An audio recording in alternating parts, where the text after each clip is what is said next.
আমার কাছে একজনে প্রশ্ন করেছে, ভাই আমার জীবনে আমি যা চাই তার উল্টাটা হয়। কোনদিন আমি আল্লাহর কাছে কিছু চাইছি আর হয়েছে এটা হয় নাই ভাই। চাকরি চাইছি রাস্তা রাস্তা করছি, হয় নাই ভাই। বিয়ে করতে গেছি, যেখানে গেছি ওখানেই না বাধা আসছে। আমার জীবনে ভাই কেন এরকম বলেন তো? আমার কাছে প্রশ্ন দিচ্ছে। তো আমি বললাম, ভাই আপনি যে সত্য কথা বলেন না, একটা ডাহা মিথ্যা কথা বলছেন, এর প্রমাণ আমার হাতে। কিরকম প্রমাণ? আমি বললাম, এই যে আপনি প্রশ্ন দিচ্ছেন আমার লাইভ প্রশ্নোত্তর অনুষ্ঠানে, শুক্রবার রাতে যেটা হয় 8টায়, আমার এই লাইভ অনুষ্ঠানে কোন সপ্তাহে মাসে 25 থেকে 30,000 প্রশ্ন আসে। 30,000 প্রশ্ন আসে 1 ঘন্টায়। আমি উত্তর দিতে পারি 60, 70, 80, 90, বড় জোর 100টা দেওয়া যায় না। 1 ঘন্টায় কয়টা প্রশ্ন উত্তর দেওয়া যায়? প্রশ্ন আসে 25-30,000, কখনো কখনো এভারেজে তো 15-20,000 সবসময় আসে।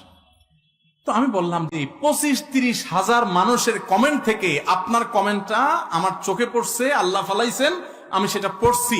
তাহলে আপনি তো সবচেয়ে সাকসেস মানুষ আমি দেখতেছি। আপনি একটু আগে বললেন, আপনার প্রশ্নের মধ্যে আপনি লিখলেন যে ভাই আমি জীবনে যা চাই জীবনে তার উল্টাটা হয়, আমার কথা কোনোদিন পূরণ হয় না। আমাদের এই লাইভ অনুষ্ঠান 212-13টা পর্ব হয়ে গেছে এ পর্যন্ত। 4-5 বছর ধরে লাইভ করতেছি। এমন বহু লোক আছে যে 4-5 বছর ধরে চেষ্টা করে, বেচারার প্রশ্ন আমার চোখে আসে নাই। বৃষ্টির মতো প্রশ্ন আসতে থাকে ফেসবুকে, নিতে পারি না।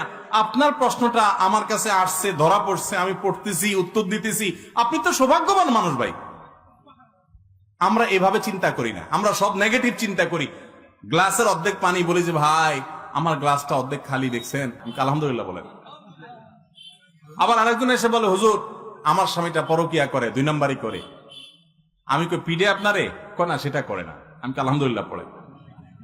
ইমানদার সব সময় খুঁজবে যে শুকরিয়ার জায়গাটা কি। আপনার ঘরে ঢুকছেন, ঢুকে দেখছেন হায় হায় চোর বেটা ঢুকে টাকা পয়সা, সোনা গয়না, মোবাইল সব নিয়ে গেছে। এখন দেখার পর খুব স্বাভাবিক মানুষ হিসাবে চান্দিত গরম হবে, মেজাজটা গরম হবে, মন তো খারাপ হবে।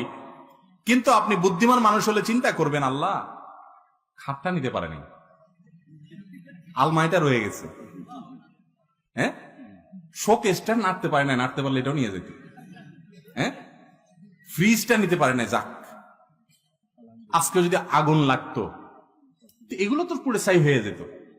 আলহামদুলিল্লাহ সেই বিপদটা আমার হয় নাই। এখন আপনি বলবেন তাহলে আগুন লাগলে কি বলবো? আগুন লাগলে তখন বলবেন আল্লাহ যাক আমি তো বাঁচছি। কত মানুষ বাড়িতে ঘুমেছিল, আগুন লেগে বাড়িও পড়ে ছাই, সেও ছাই হয়ে গেছে, আছে না নাই? তো আল্লাহ তো আমাকে ভালো রেখেছে। ইমানদার সব সময় পজিটিভ পয়েন্ট খুঁজবে। চ্যানেলটি সাবস্ক্রাইব করে আপনিও আল্লাহর দ্বীন প্রচারে সাহায্য করতে পারেন।